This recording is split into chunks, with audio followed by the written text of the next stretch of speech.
नमस्कार मित्रांनो, आज आपण खाडेसरांच्या शेतामध्ये आलो आहे. मित्रांनो, शेतामध्ये गव्हाचे पीक लावलेले आहे आणि सोबतच संत्र्याची झाड पण तुम्हाला दिसत आहे. सुंदर अशी फुलं ही चारी बाजूने लागलेली आहे. खूपच सुंदर आणि चांगलं असं वातावरण आहे. थंडीचे दिवस आणि विशेष म्हणजे 1 वाजलाय मित्रांनो, तरी पण आम्हाला थंडी वाटत आहे. असं थंडगार वातावरणामध्ये आम्ही आलो आहे.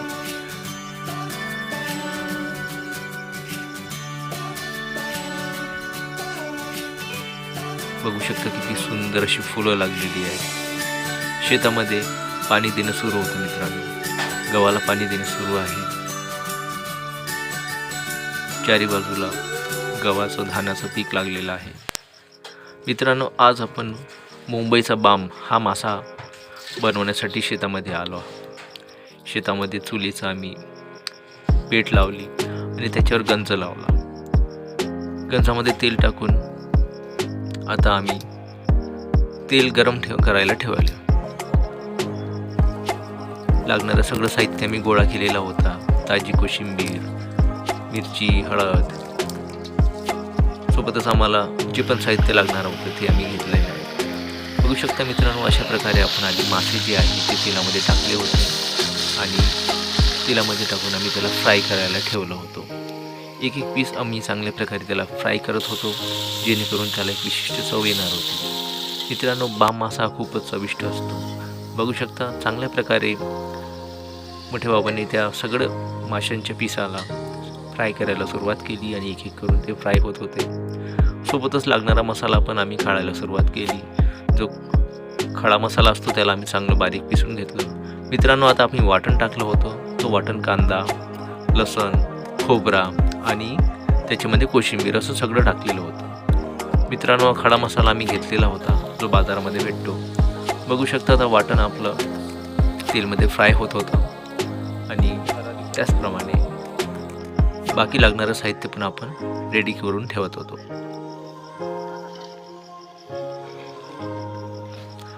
मंद असा आचमध्ये आम्ही ते वाटण फ्राय करायला सुरुवात केली होती. आपले मासे तर आधीच फ्राय झालेले आहे मित्रांनो.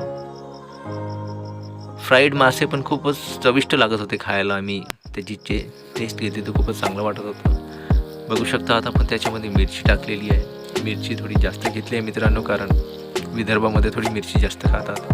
त्याच्यावर आपण खडा मसाला टाकत होतो. खडा मसाला पण आपण चांगल्या प्रकारे घेतलेला आहे. जितका प्रमाणामध्ये तो मसाला राहणार तेवढीच आपली भाजी आणखी चविष्ट लागणार होती. सोबतच आपण त्याच्यावर खानदेशी मसाले पण टाकले. मित्रांनो, आता आपण त्याच्यामध्ये आपले पीसेस टाकले आहे. पीसेस फ्राय केल्यामुळे ते चांगल्या प्रकारे आधीच रेडी झालेले आहे. आता आपण त्याला डायरेक्ट जे आपलं ग्रेव्ही आहे त्याच्यामध्ये टाकलं आहे आणि बाम माशाला थोडंफार वेळ तर लागणार आहे बाकी माशांपेक्षा. तर त्याला आम्ही मंद आचेमध्ये त्या भाजीमध्ये टाकलं शिजवायला. बघू शकता मित्रांनो, खूपच सुंदर अशी भाजी आपली बनत होती. थोडीफार उकळी पण फुटायला लागली आहे मित्रांनो. हवं तितकं पाणी आम्ही त्याच्यामध्ये टाकलं होतं.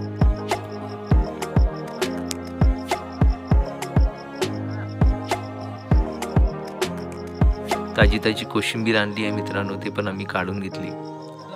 खानदेशी मसाला, अंबारी मसाला, मिरची पावडर, त्याचप्रमाणे खडा मसाला, हे सगळं साहित्य मित्रांनो आपल्याला कुठं पण इझिली अवेलेबल असतं. तर त्याच्यावरतून आम्ही कोशिंबीर टाकली.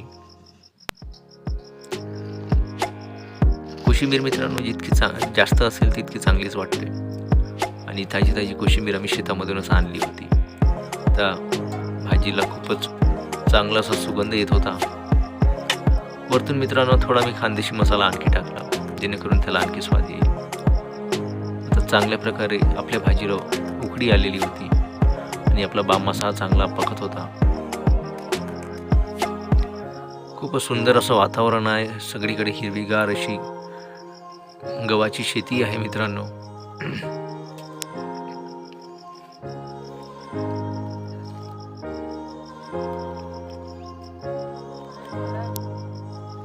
लागणारा कांदा आम्ही कापून घेतला. आता भाजीला पण उकडी चांगल्या प्रकारे फुटत होती. आता भाजी रेडी होत आलेली आहे आपली. सगळ्यांना खूपच जोराने भूक लागलेली आहे, कारण मित्रांनो 4 वाजत आलेले आहे. शेवटी आता भाजी रेडी झाली आणि आम्ही आता डोण्यामध्ये ती भाजी काढायला सुरुवात केली. खूपच लाल लाल मस्त असा रस्सा तुम्ही बघू शकता. झणझणीत अशी भाजी झालेली आहे मित्रांनो, आणि सगळ्यांना ती कधी जेवतो आणि कधी नाही असं वाटत आहे. सोबतच पोळ्या होते आणि मेथी पण आणलेली होती आम्ही, कांदा, त्याचप्रमाणे लिंबू, मीठ, असं जे पण लागणारं साहित्य आहे ते सगळं होतं. खायला लागणारे पदार्थ होते. सोबतच पाणी ठेवलेलं होतं, कारण खूपच अशी झणझणीत भाजी झालेली आहे मित्रांनो. अशा प्रकारे आज आपण शेतामध्ये आलो आणि शेतामध्ये खूपच सुंदर अशी भाजी बनवली आणि तिचा आस्वाद तिथे घेतला. तुम्हाला मित्रांनो हा व्हिडिओ कसा वाटला मला नक्की कळवा.